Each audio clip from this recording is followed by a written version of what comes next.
ብሩኬ ምን ገጠመው ዛሬ በሀይሚ ቤት? በጣም ከባድ ነገር። እንግዲህ ብሩኬ ወደ ሀይሚ ቤት አቅንቶ ነበረ። ወደ ሀይሚ ቤት ከመሄዱ በፊትም ደግሞ ብዙ ነገሮችን ብሏል። ሰሞኑን እየተወራ ያለው ነገር እኔ አላደረኩትም፣ ነገር ግን ውስጤን ለይቅርታ ንጹህ አድርጌያለሁ ብሎ እንግዲህ አበባውን ገዝቶ ሀይሚዬን ይቅርታ ለመጠየቅ ወደ ቤቷ ሄዷል ማለት ነው። ወደ ቤቷም ከመሄዱ በፊት ብዙ ነገሮችን ሲል ነበረ። ያለፈው ነገር ይለፍና ነገር ግን ከእሷ ጋር ሰላም ፈጥረን እንድንቀጥል እፈልጋለሁ። ይሄ ከሴት ጋር ምናምን የሚባለው ነገር ግን ውሸት ነው። እኔ እውነት ስለሆነ አይደለም ይቅርታ የምጠይቀው ብሏል ማለት ነው። አንዳንድ ጊዜ ውስጣችንን ለይቅርታ ንጹህ ስናደርግ በጣም ደስ ይላል ማለት ነው። እኛ ተበዳይም ሆነን ግን በቃ ይቅርታ ማድረግም ይቅርታንም መቀበልም ትልቅነት እንጂ ትንሽነት አይደለም። ብሩኬ ያደረግከው ነገር የእውነት በጣም ደስ የሚል ነገር ነው። አንተ የይቅርታ ልብ አለ፣ ከአንተ ጨዋ ልጅ ነህ። ይሄን ነገር ደግሞ አንተ እንደማታደርገው ራሱ ሁላችንም እንተማመንብሃለን። ስም ለማጥፋትና ሁለታችሁን ለማለያየት የተደረገ ነገር እንደሆነ ብዙዎቻችንም ደግሞ አስበናል። ግን በዚህ መሀል ላይ ግን ፕራንክ ነው ወይስ እውነት ነው? ግማሹ ፕራንክ ነው እያለ ነው፣ ግማሹ ደግሞ እውነት ነው እያሉ ነገሩ እየተወዛገበ ሄዷል ማለት ነው። ፕራንክስ ቢሆን በዚህ ልክ ለምን ይኬዳል? ማለት ይሄ ነገር ከተጀመረ እንግዲህ በጣም ቆይቷል። ሳምንት ሊሆነው ነው ወይንም ደግሞ ሆኖታል ማለት ነው። እና እኔ ግራ እየገባኝ ነው። ዛሬ ደግሞ እንግዲህ ቡራጌ ወደ ሀይሚ ቤት አበባውን ይዞ ሄዶ በሩን ሲያንኳኳው ግን ሌላ ሰው ነበር በሩን የከፈተው። ገብቶ እሱም ደግሞ ማን ነው ምንድን ነው ብሎ ነበር ሲጠይቅ የነበረው። ሀይሚዬም እንግዲህ ማን ነው ምንድን ነው ከማለት በፊት ምን ሆነሻል ብለክ እኔን አልጠየከኝም፣ ለእኔ አልደነገጥክም፣ የታየህ ልጁ ብቻ ነው በማለት እንግዲህ መልስ እየመለሰች ነው። ከዛም አልፎ ደግሞ ብርጭቆውን ሁሉ ሰብረዋለች ማለት ነው። አንድ ብርጭቆ ስንት ነው ቤተሰብ? ኢትዮጵያ ላይ 70 ብር ሳይገባ አይቀርም። ሀይሚዬ ብርጭቆውን መስበር የለብሽም ነበር። በእርግጥ ቡራጌን በጥፊ ከመምታት አይደለም አንድ ብርጭቆ ቀርቶ 10 ብርጭቆ ቢሰበርኛ ችግር የለብንም ማለት ነው። ግን ስሜታዊ መሆን ጥሩ አይደለም።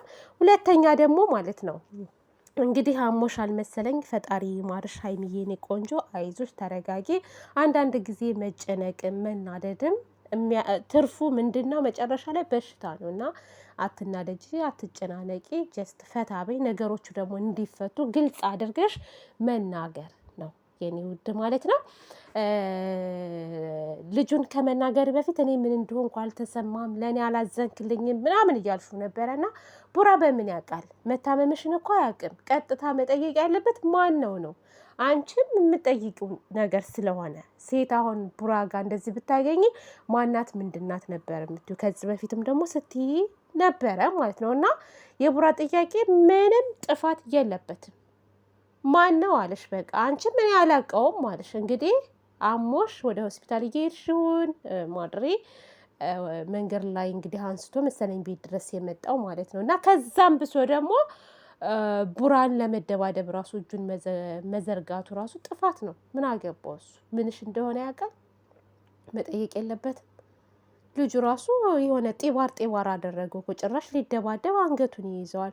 ምን አለ ቡራ ይህ ዘንዶ አንዴ በቦስቅ ብትለው ኖሮ አርፎ እንዲቀመጥ።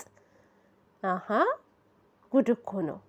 እኔ በጣም ነው ያናደደኝ። ልጁ ራሱ የሆነ ውጥር እኮ አለ እንዴ። ውጥር ይላሉ፣ ውጥር ብሏል ዘፋኙ ራሱ ማለት ነው።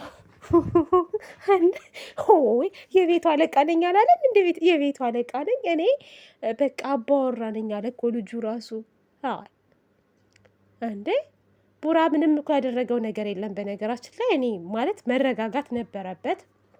መጀመሪያም እኮ ከመሄድ አንዳንዴ ስሜታዊ ትሆናላችሁ። በነገራችን ላይ እውነት እኔ በሱም አልፈርድም። ስሜታዊ የሚያደርጉ ነገሮች እኮ አሉ።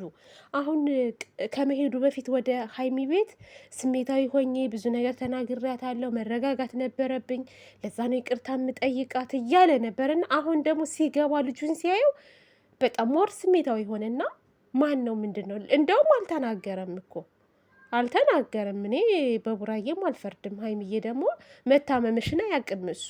መታመምሽን ስለማያውቅ ያለው ምንድን ነው ማን ነው ምንድን ነው ብሎ ነው የሚጠይቀው። በዛ ላይ ደግሞ አንቺ እኔ አላውቀውም ስትይ እንዴ ካላወቅሹ እንዴት ቤት ይመጣል አለ። ትክክል ነው። እና አዲሱ ደግሞ ልጅ ተረጋግተህ እንደውም ሁለቱን ለማስማማት ለማስታረቅ የነበረውን ነገር ግልጽ አድርገህ መናገር፣ ወንድሜ እባክህን ላስረዳክ፣ ሀይሚ እንደዚህ እንደዚህ ሆና እኔ ነኝ እንደዚህ ይዣት የመጣሁት ምናምን ይባላል። ሀይሚ ደግሞ ሰውን አትመኝ። ይሄ እኮ ነው ሰው ማመንሽ ነው የሚጎዳሽ። በነገራችን ላይ አንቺ ሰው ታምኛለሽ። ያችን ልጅ አምነሽ አሁን ከብሩኬ ጋር እንዲህ ያለኝ ብላ እንድትታመሚ ያደረገችሽ። አሁን ይሄንን ጎረምሳ ማለት ነው እንደው ከመንገድ ላይ ራሱ ቢያነሳሽ እንደው ወድቀሽ ወይ ታመሽም እንኳስ ቤት ድረስ ይዘሽ መምጣት አልነበረብሽም። በአሁን ሰዓት እኮ ሰው አይታመንም። እማታውቂውን ሰው እንዴት ቤት ውስጥ ይዘሽ ትመጫለሽ? ሀይሚዬ በፍጹም እንዴ! ያስፈራል እኮ ያለንበት ጊዜ አይደለም። የማታውቁት ሰው ቀርቶ የራሳችሁ ሰው ራሱ ወንድና ሴት አንድ ክላስ ውስጥ ለመኖር በጣም ከባድ ነው። ወንድማችሁ ካልሆነ በስተቀር ማለት ነው። ወንድምሽ ካልሆነ በስተቀር ለምን ሌላ ጓደኛ ምናምን አይሆንም እንዴ? ጥፋት ነው ይሄ ራሱ። ሀይሚ ብሩኬ ላይ አትፍረጅበት። አንዳንዴ እኔ ምን እያደረግኩ ነው ምንድን ነው ብለሽ ማሰብ አለብሽ። አንደኛ ደግሞ ብሩኬ ሲጠይቅም ደግሞ ለራስሽ አስቦ ነው የሚሆነው። እና ሰውን አትመኝ፣ ከሰው ተጠንቀቂ። አንዳንዶቹ ደግሞ ጀግና ጎበዝ ምናምን ሀይሚዬ ትላላቸው። ኦኬ ጎበዝ ናት፣ ግን ለራሷ የሚጠቅማትን ነገር ምከሯት፣ የሚጠቅማትን ነገር። ሀይሚዬ ታይ፣ ሰውን አትመኝ፣ ይሄ ልጅ ማን እንደሆነ ሳታቂ እንዴት ቤትሽ ታስገቢያለሽ? እንደዛ ብላችሁ ብትመክሯት እንድትጠነቀቅም ይጠቅማታል ማለት ነው። ይሄ ጎረምሳ ያች ልጅ ልካው ቢሆን የመጣው በምን ታውቃላችሁ? ያች ልጅ ልካውስ ቢሆን የመጣው ያቺ ብሩኬን የሆነ ነገር ምናምን አድርገሃል አለችኝ ያልሻት ሴት ልካውስ ቢሆን። ሰው እኮ የሚያጠቃችሁ ፊት ለፊት አይደለም፣ ፊት ለፊት ሳይሆን ከጀርባ ሆኖ ነው የሚያጠቃችሁ። እና መጠንቀቅ ጥሩ ነው ለጥንቃቄ። እና ሀይሜ ተረጋጊ፣ መረጋጋት አለብሽ። ቆም ብለሽ ማሰብ አለብሽ። ቡራም እንደዛ ተረጋጋ፣ ስሜታዊ አትሁን። አንዳንድ ጊዜ ስሜታዊ ስንሆን መጥፎ ቃላት እንናገራለን፣ መጥፎ ነገር እናደርጋለን። ከዚህ ነገር መቆጠብ አለብህ አንተ ራሱ። አሁን ይሄ ልጅ ራሱን መጀመሪያ እንደውም ለምን አንድ ያታ በቦስቅ አትለውም ብያለሁ። በቦስቅ ስትለው የሆነ አካላቱ ቢጎድል የሆነ ነገሩን ብትመታው ወንጀለኛ ተብለህ ነው የምትገባው ወደ እስር ቤት እና ጥሩ አይደለም። አሁን በዚህ በረቀቀ ዘመን ላይ ቁጭ ብሎ መነጋገርን እያለ መደባደብ ደረጃ መድረስ አልነበረባችሁም። ለማንኛውም አዲሱ ልጅ ደግሞ ጣልቃ ትግባ ሰው መሀል ለማስታረቅ እንጂ ለመደባደብ ጣልቃ መግባት ጥሩ አይደለም። ደከመኝ ቤተሰብ፣ እውነት ደከመኝ። ወይኔ እናቴ ጉሮሬ እንደማሙኛል ቶንሲልና ማውራት ራሱ